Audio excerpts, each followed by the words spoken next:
1986 is the year that would change everything in the nuclear industry. A disaster would burn the concept of atomic fallout into the zeitgeist of the 1980s, and the legacy would act as a constant reminder of the risks of improper management of a nuclear reactor. The disaster became a testament on how poor design and mismanagement, when placed in a Venn diagram, can equal irradiating most of Eastern Europe. Of course, today we are looking at the Chernobyl disaster of 1986, and this one has earned the magical 10 on my patented plain difficult disaster scale. Believe it or not, this video is actually part of a series of videos on the Chernobyl disaster and, in a wider context, the RBMK reactor type. And in light of that, it might be worth checking out my video on the Leningrad and other Chernobyl meltdown. Don't worry, I'll still be here when you get back. Ah, you're back. Welcome. Yep, I know it was a bit of an overdone trope, so let's get back to the main reason why you're here. Our story starts back in 1970 and in Ukraine, about 100 kilometres, 62 miles, from Kiev, when ground was broken for a new city that would become known as Pripyat, an atomgrad that was designed to house the workers for a new nuclear plant. It should be said that the original plans were to build the city and the plant just 25 kilometres or 16 miles from Kiev, but it was thought to be too close to a major city, which turned out to be a good decision. The concept of an atomgrad is similar to, say, Tomsk, which were closed cities, although Pripyat was open later on in its short lifetime as a city. These municipalities were designed to be self-contained communities that had a sole purpose, and that was keeping the power plant working and, by extension, the workers that were employed there happy. The community at Pripyat was developed to be the perfect home for a young family, with its amusement park and modern, at the time, architecture. In the same year, the ground where the new plant would exist was prepared for construction. The Chernobyl Nuclear Power Plant began construction proper in 1972 after the central government decided on what type of reactors the site would house. Originally, the idea for a pressurised water reactor was thought to suit the new plant, but it was overruled by Anatoly Alexandrov, the chief scientist who was at the time supervisor of the project of RBMK reactor plants. The reactor type was preferred due to the design being cheaper to produce, and as we found out with Leningrad, that cost was a pretty high priority, some might say even over safety. The nuclear power plant had the first of its 4 reactors ready to operate in 1977, followed by number 2 in 1978. As a quick side note, Units 1 and 2 were the first generation RBMK 1000 reactors, and because of this they had slightly different core loadings and containment structures. But the remaining 2 reactors at Chernobyl were of a slightly more modern second generation, and they were named Units 3 and 4, which went online in 1981 and 1983 respectively. There were plans for another 2 units, but these were abandoned after 1988 when risks of contamination left the project untenable. The nameplate capacity of Chernobyl Nuclear Power Plant was Unit 1 at 800 megawatts of electricity, Unit 2 at 1000 megawatts of electricity, Unit 3 also had 1000 watts of electricity, and the same with Unit 4. In this video, I'll be focusing on the second generation RBMK, its design, and more specifically Unit 4. But I did look into the first generation in the Leningrad video. The RBMK was a bit of a unique design in the reactor world, but it was a product of evolution rather than revolution, in that it used graphite to moderate the chain reaction with light water as a coolant. This combination allowed it to use lower enrichment uranium-235 for fuel, which is not surprisingly significantly cheaper than other reactor designs. The RBMK had a very large core region consisting of a height of 7 metres and a diameter of 11.8 metres, which was mounted in a steel cylinder that was placed on top of a biological shield. The steel cylinder was 16mm thick and had a diameter of 14.52 metres by a height of 9.75 metres, dug into the floor of the reactor building, inside a reinforced concrete lined pit. Between the steel wall and the concrete lining, a water tank was placed, followed by a sand packing. Below the bottom biological shield, there were several basements used for pipework for the reactor core cooling loops. The core consisted of graphite blocks sized 25 by 25 centimetres, stacked up with holes drilled through the centre for fuel and control channels. The size of the core could cause issues in reactivity control during operation, but we will talk about that a bit later on. On top of the core, another biological shield was placed with a steel cover on top of it, which formed the floor of the reactor hull. The cover plate was capable of withstanding a pressure build-up resulting from steam released by two simultaneous channel ruptures. All of this allowed the design to be refueled whilst in operation, which again helped with costs by reducing downtime. As a side effect of this, the confinement structure of RBMK reactors is less than ideal, as the tall refueling machine had to be housed inside the reactor hull. Because of the large floor space and subsequent roof requirements, meant that the vast quantities of heavy concrete wouldn't have been architecturally, or more importantly, financially viable. The RBMK didn't have a prototype and was instead put straight into production, with the first reactor being installed in Leningrad in 1970. The original designs omitted confinement, instead claiming that the fuel being in its own channel with flowing cooling water was an acceptable alternative. The main takeaway from this is confinement was poor, resulting in disastrous results in the case of efficient product release. The coolant was pumped through the core, from the bottom common header through high pressure tube that jacketed the fuel elements, where the water would boil. Coolant water also circulated in the control rod channels. The primary cooling of the reactor was via two separate cooling circuits, one of each for half of the core, meaning everything was doubled up, leading to four main circulating pumps, which were 3 operating and 1 standby per loop. As the coolant boils, it exits the top of the core and is passed through a water steam separator, which takes the steam to a high then low pressure turbines which generate the electricity. The steam is then passed through a condenser that turns it back into water to be pumped back into the core, completing the primary cooling circuit. The condenser is cooled by using a separate secondary water cooling circuit, meaning the primary cooling circuit is self-contained. As mentioned before, the reactor employed graphite blocks for its moderator. Now, a moderator is used to reduce the speed of fast neutrons released from fission, so they can better facilitate a chain reaction, getting more use out of the fuel. Ideally, moderators work without capturing any neutrons, leaving them as thermal neutrons. But where the design has its potential flaw is having a separate coolant that can also absorb neutrons, which can make the reactor unstable in certain situations. This brings up the big elephant in the room, and that is void coefficient. You see, it wasn't just the graphite that had moderation characteristics, but the coolant water as well, because H2O naturally slows down and absorbs neutrons.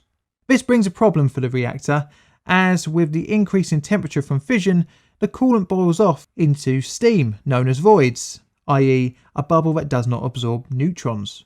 With the steam not absorbing neutrons, this leads to an increase in the power of the reactor. The RBMK did not rely solely on its coolant for moderation, because that's what the graphite was for, but the water did absorb neutrons, meaning that as it boiled off, the operators had to compensate for this with the control system.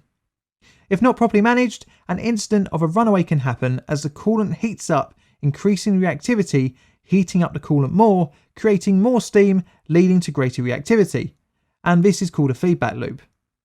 During this reactor state, more and more neutrons are produced and their density grows exponentially fast, creating a positive void coefficient. The risks of a feedback loop were greater at certain power levels, but this will be covered later on. The design relied heavily on the void coefficient for its reactivity. This is unlike a PWR setup in which the coolant is also the sole moderator, meaning the chain reaction can't be sustained if all the coolant has boiled off, creating a more stable design, but it is also much more expensive. Now this leads us quite neatly onto reactor control. As I said before, the core region was rather big, and this meant that the RBMK was kind of like multiple smaller reactors in that hotspots could occur which needed to be individually managed. And this leads on to the strange design choice for both top-loaded and bottom-loaded control rods. There were 167 top-loaded rods and 32 shortened rods loaded via the bottom, and another 12 automatic control rods inserted from the top. The shortened rods were used to manage axial power distribution, which was necessary due to the core size to manage hotspots. The main control rods had a 4.5 metre long graphite rod termed a displacer attached to the end of the length of the control rods, except for the 12 rods that were used in automatic control. The displacer connected to its rod via a telescope, with a water-filled space of 1.25 metres separating the displacer and absorbing rod. This was to stop water filling the space left behind by the control rod after it has left the core region, which would parasitically absorb neutrons. Because removing one neutron absorber in the form of a boron control rod to be replaced by another neutron absorber, albeit weaker, in the form of H2O, kind of defeats the point of a control rod. Thus, if there was no displacer, then more control rods would be needed, as each one would have less of an effect on the reactivity of the core.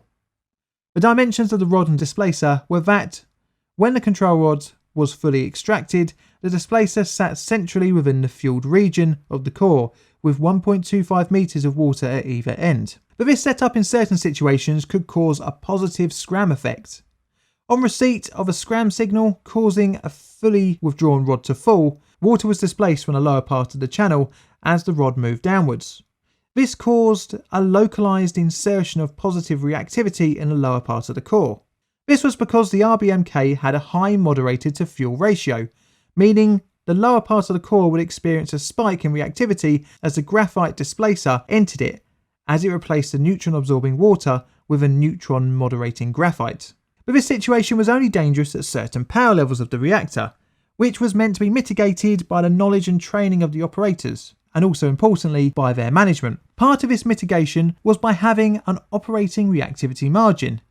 The ORM is the number of equivalent control rods of nominal worth remaining in the core. The total time required for a scram or insertion of the emergency control rods into the core when starting from the upper limit stop switches was around 18 seconds, which was relatively slow, but this was due to the size of the control rod channels and the fact that the coolant had to be pushed out of the way. The scram could be initiated by the control system or manually via the AZ5 button. The control system employed on the RBMK-1000 utilised ionising chambers and various sensors both inside the core and outside, which were effective from power levels above 10% of total power. The external detectors were all mounted mid-level of the core, meaning no low actual power monitoring could be undertaken. This meant that low power operation below 10% had to be done by the operators relying on experience and feel when monitoring the equipment. But manual low power control was only really intended for a cold startup, so to speak, when the reactor was free of the neutron absorbing poison xenon-135. Right, I need to mention about neutron poison, as it will play a vital part later on, and was also a contributory factor in another RBMK incident, the meltdown in Leningrad in 1975. During fission, some products are given off, one of which is xenon-135, which has a high neutron absorption rate, which is okay when the reactor is in a steady state, as it burns off this undesired byproduct, as poison burning is proportional to reactor power. But when the power of the reactor is decreased, the xenon-135 is not burned off, and can shut down the chain reaction by absorbing too many neutrons. This is known as an iodine pit. All is not lost, as xenon-135 has a relatively short half-life of around 9.2 hours, so a reactor core is considered poison-free after several half-lives have passed. But this is not good from an economic standpoint, as the unit would be shut down for a few days, which is where good management is meant to come into effect, where safety is prioritised over money, but in the former USSR, taking a reactor out of action for a few days could have a detrimental effect on one's career longevity. Our story starts with an issue inherent to all reactors of any type, a thing called decay heat. You see, reactors produce heat from fission, which is used to create steam to drive the turbines for electrical power. Some of this power is taken to drive the electronically operated coolant pumps, which keep the coolant flowing through the core. The reactor needs around 28,000 litres per hour during full power operation. Some heat is produced not directly from fission, but instead from the products produced from the chain reaction, and this is known as decay heat. And when the reaction stops, this continues, at least for a while after shutdown. During power operation, this is fine as electricity is being produced, but after shutdown, the pumps need to keep circulating to remove the decay heat, Usually the electricity needed for the pumps can be drawn from the national grid. But what about if there is a full power outage? Then backup is needed. This presents a problem. If for any reason, being scheduled or not, a reactor is shut down and there is a power cut, how will the pumps keep working? Well, the solution is pretty simple, and that is a diesel backup generator. Each of Chernobyl's reactors had 3 backup diesel generators, which took in excess of 70 seconds to reach full power. Too much time in the event of a full power cut. In theory, some of this time could be covered by the spool down of the turbo generators, which was theorised to cover around 45 seconds. Not the full time needed, but possibly enough to prevent fuel melting. To prove that this could work, it had to be tested out, and in 1982, 1984 and 1985 this was attempted, but all tests failed to produce the electricity needed to run the pumps. The test was to be conducted again in April 1986. Strangely, the test procedure that was written hadn't taken into account the eccentricities of the RBMK reactor, especially at low power outputs. The test was to be conducted during a routine shutdown. For the test to go ahead, some vital systems had to be switched off, most notably the active-passive emergency cooling system used in a loss of cooling accident. This required the chief engineer to sign it off. In preparation for the test, the following had to be set up. The reactor power was to be reduced to between 700 and 1000 megawatts of thermal energy, and the steam turbine generator was to be at normal operating speed. After all this was sorted, the preparations for the electrical test could go ahead. The steam supply to the turbine generator would be closed off. The turbine generator performance would then be monitored to see if it could bridge the power for coolant pumps until the emergency diesel generators took over. When the emergency generators supply electrical power, the turbine generator will be allowed to continue freewheeling down. The normal planned shutdown procedure of the reactor was then to be completed. The date of the test was to be the 25th of April 1986, 15 minutes past 2 p.m, completed by the day shift. As such, the operators were briefed on the procedure and a team of electrical engineers was present. At around 1 a.m. on the 25th of April, the reactor was gradually powered down to around 50%. In time for the day shift. At 1:05 p.m, the turbo generator TG7 was switched off. The 4 main circulating pumps, 2 electrical feed water pumps and other electrical equipment that was connected with this turbo generator were switched over to bus bars for the turbo generator TG8. The ECCS was disabled with the correct authorization from the chief engineer, but just after 2 p.m, the Kiev electrical controller asked for the test to be postponed to cover the evening electrical peak demand. The request was due to another power station in the region unexpectedly going offline. Chernobyl's director agreed and the test was pushed back, but the ECCS was not reinstated. The status of the ECCS showed the lack of safety culture at the plant. Although the system wouldn't really be a factor in a disaster, it highlights the management culture at the time. The day shift soon gave way to the evening shift, which in turn was soon to be replaced by the night shift. To oversee the test, Anatoly Dyatlov, Deputy Chief Engineer, took the helm in the control room. Due to his seniority, he outranked all operational staff on shift at the time.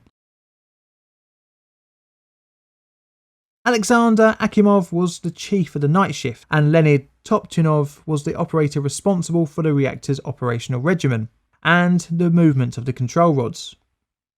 At around 2300 hours, the Kiev electrical controller allowed the continuation of the reactor shutdown, and by 10 past 2300 hours, the reactor power was brought down to 700 megawatts of thermal energy.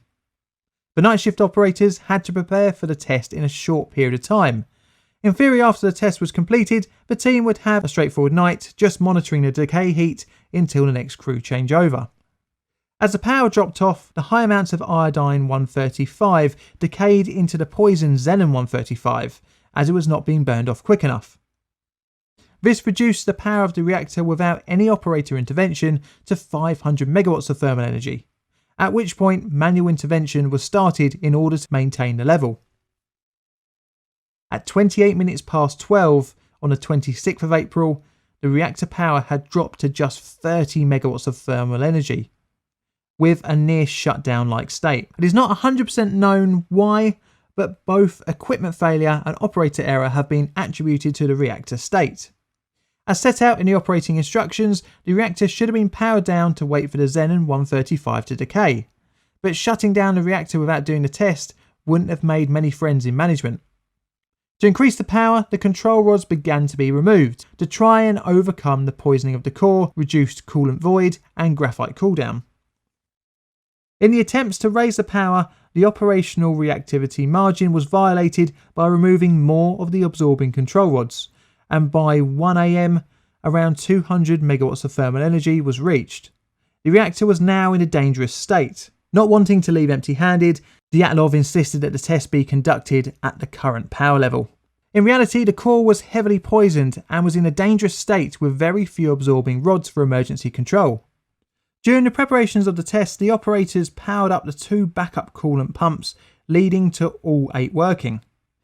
The increase in water flow reduced the voids within the core, which would have set off an automatic scram, but this was bypassed by the operators. As the coolant absorbed the neutrons in the core, only 8 control rods were left as a safety margin. The minimum that the ORM stipulated was that around 28 rods should have been in the core. The reactor started to experience a feedback loop. With not many rods in the core to manage the power, the situation was that the water in the reactor found itself being the main neutron absorber, and disaster was just waiting to happen. At 1:23 in the morning, the actual test had now begun.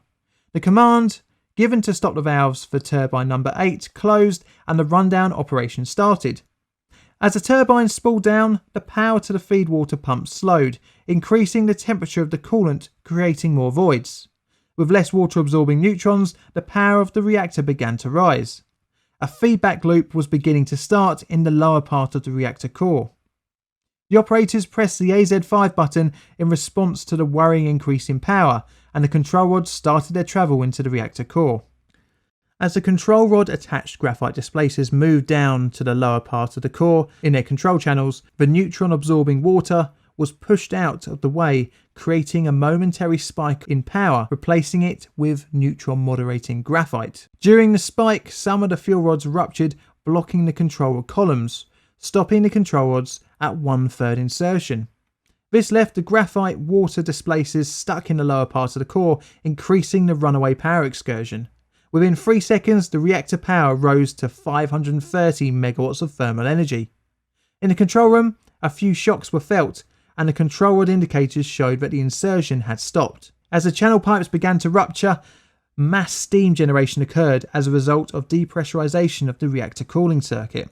Fission materials leaked into the coolant, and steam pressure grew inside the core as the coolant boiled off, creating a greater neutron population. The reactor power hit 30,000 megawatts of thermal energy, although it is thought that the power could have gone much higher than that during the excursion. The steam blew off the top steel cover and top biological shield of the reactor as more than the 2 designed fuel channels failed, releasing debris into the reactor building. This was what would later be described as the first explosion, but it would not be the last. A second, more powerful explosion occurred between 2 and 3 seconds later, and this destroyed the roof and ejected superheated pieces of graphite out of the reactor hull, peppering the area around the building with shrapnel. Some red-hot material fell onto the roof of the machine hall and started a fire. It is thought that around 25% of the core material was ejected. The now uncovered reactor core mixed with the outside air and ignited a graphite fire. A blue glow could be seen outside the reactor building from ionizing radiation emitting from Unit 4. There was nothing left of the reactor confinement structure, which meant little stopped the harmful contamination from escaping. Some of the debris that was ejected started a fire on the roof of Reactor 3's building, but insanely the unit wasn't shut down straight away. Instead, the operators were told to take iodine tablets and don respirators. At 1:45 in the morning, the first responders from the Chernobyl fire team arrived under the command of Lieutenant Vladimir Pripyat and began trying to extinguish the flames on Unit 3's roof. All around them lay pieces of Unit 4's graphite core. The firefighters were only aware of the fire, and because of this they didn't have any radiological protective clothing on. As they worked, they breathed in some of the fission material in the form of dust and were exposed to the deadly radiation. Many would come down with acute radiation sickness shortly after. Some of the first responders felt a metallic taste in their mouths, similar to what others had reported post-exposure, for example from the victim of the Wood River Junction criticality. The fires on the roofs of Units 3 and 4 were under control between 2:10 and 2:20 in the morning, and the fire was fully put out at 5 o'clock in the morning. However, the graphite fire in what was once Unit 4 continued to burn, expelling its radioactive plume of dust, steam and smoke into the atmosphere. The operators started to pump water into the core, but this did little to bring the situation under control. The estimated dose of 5 to 6 Röntgens per second was experienced around some parts of the reactor building, which is equivalent to more than 20,000 Röntgens per hour, which is enough to give you a lethal dose in minutes. The effective dosimeter monitoring of the operators was unavailable when the two 1000 Röntgen per second capable meters were inoperable. The only remaining meters maxed out at 0.001 Röntgens per second, which immediately read off the scale when used, meaning that no one in the control room actually knew what they had received. The poor awareness of the dangers they were in left the operators believing that the core was still intact. Crew Chief Alexandra Akimov stayed in the building until the morning, ordering staff to try and pump water into the core. Many of these workers would be dead within a few weeks. You see, the RBMK core was generally thought by staff to be incapable of becoming uncovered, and as such, the blatant evidence to the opposite was ignored. At 2 p.m. on the 26th of April, an announcement that you would never want to hear was broadcast in the city of Pripyat. For the attention of the residents of Pripyat, the city council informs you that due to the accident at the Chernobyl power station in the city of Pripyat, the radioactive conditions in the vicinity are deteriorating. The Communist Party, its officials and the armed forces are taking necessary steps to combat this. Nevertheless, with the view to keep people safe and as healthy as possible, the children being top priority, we need to temporarily evacuate the citizens in the nearest towns of Kiev region. For those reasons, starting from the 27th of April 1986 at 2 p.m, each apartment block will be able to have a bus at its disposal, supervised by police and city officials. The first to leave the town was women and children, and within 3 hours the city was empty, a ghost town, and left to decay. But this will be a subject of another video. Emergency accident management operation began on the 28th of April. The first priority was to try and tackle the radioactive material release. The first attempts were to try and put out the graphite fire. To try and put out the fire, multiple items were to be dropped into the core. Each item that was to be dropped over the core was intended to tackle each different part of the fire and the radioactive release. First, the radiological side was tackled by dumping a total of 5,000 tonnes, including about 40 tonnes of boron carbide, 2,400 tonnes of lead, and 1,800 tonnes of sand, clay, and 800 tonnes of dolomite. The method of deployment was to be via helicopter. Initially, the first pilots received high doses as they hovered above the uncovered core. The pilots were then ordered to fly over the core, dumping during the flight, which reduced pilot exposure but reduced the effectiveness of each sortie, and had the side effect of damaging the remaining structures and actually spread the contamination even more. In total, 1,800 sorties were flown, but they didn't do much and even worked as a thermal insulator, increasing the fuel damage. Boris Trebina became the Soviet Crisis Management Supervisor, and Valery Legazov from the Kurchatov Institute of Atomic Energy became a key advisor of the government commission formed to investigate the cause of the disaster and to plan the mitigation of its consequences. Initially, the Soviet government wanted to not make the disaster public, but that couldn't stay a secret for long. Radiation alarms were set off all over Europe, and unsurprisingly, questions were beginning to be asked. At around the same time as the helicopters were dumping material on the reactor, the USSR officially admitted to an incident at Chernobyl. At around 9 p.m, a 20-second broadcast, the first of its type, was announced. На Чернобыльской атомной электростанции произошла авария. Поврежден один из атомных реакторов. Принимаются меры по ликвидации последствий аварии. Пострадавшим оказывается помощь. Создана правительственная комиссия. The firefighting efforts and pumping of coolant water left the basement flooded, which caused another potential disastrous outcome, another steam explosion. You see, the fuel from the core was melting towards the basement, which had flooded. But below that was more water from the bubbler pools, which was a large water reservoir for the emergency cooling pumps and as a pressure suppression system. Needless to say that this was the next point of focus for the accident management team. Engineers Alexei Ananikov and Valery Bezpolov and supervisor Boris Baranov volunteered to empty the bubbler pools. This was done by valves controlling sluice gates, which were housed in a room that had now become flooded. All three men donned protective suits and breathing equipment and made their way down the corridor.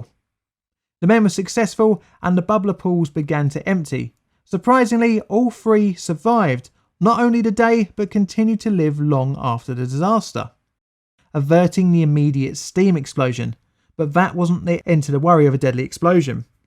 As described in the film China Syndrome, the core could continue to melt through the floor of the containment and into the earth, eventually hitting the water table, meaning another steam explosion.